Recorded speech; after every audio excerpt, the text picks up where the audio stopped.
मतदारसंघामध्ये संघर्ष आता चांगलाच वाढलाय। गुरुवारी अजित पवारांनी या मतदारसंघामध्ये सभा घेऊन एका आमदाराला सज्जड दम दिलाय। तर आज अमोल कोल्हेंनी पुढील 5 वर्षांसाठी मोठा निर्णय सुद्धा जाहीर केलाय।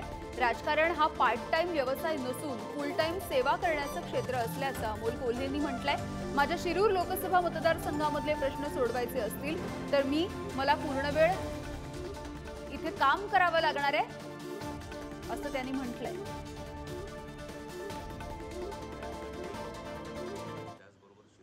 मतदारसंघाने हे अनुभवलं की 15 वर्ष एका व्यक्तीला संधी दिल्यानंतर 15 वर्षात एकही मोठा प्रोजेक्ट आला नव्हता, परंतु अवघ्या 5 वर्षात हे एवढे प्रोजेक्ट्स हे आता अगदी मार्गी लागलेले आहेत। त्यामुळे हे प्रत्यक्षात येण्याच्या दृष्टीने वेळ देणं गरजेचं आहे आणि मालिका विश्वात काम करताना एवढा वेळ देणं शक्य नाही। त्यामुळे मालिका विश्वातून अभिनयाला हा नक्कीच पुढच्या 5 वर्षांसाठी का होईना पण ब्रेक हा द्यावा लागणार। मला माहिती आहे अनेक चाहत्यांची यामध्ये निराशा होऊ शकते, परंतु ज्या शिरूर लोकसभा मतदारसंघातल्या मायबाप जनतेनं हा विश्वास माझ्यावर दाखवण्याचं ठरवलेलं दिसतंय, त्या दृष्टीनं याबाबत निर्णय हा घ्यावा लागेल आणि 5 वर्षांसाठी का होईना परंतु मालिका विश्वातल्या अभिनयातून मला ब्रेक घ्यावा लागेल।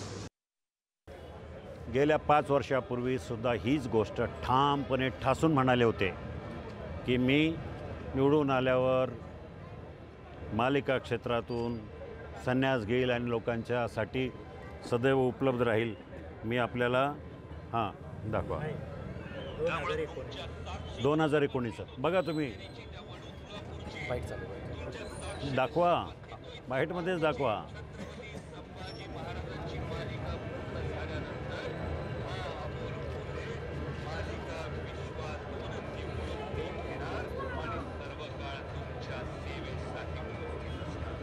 म्हणजे हा चुनावी जुमला आहे।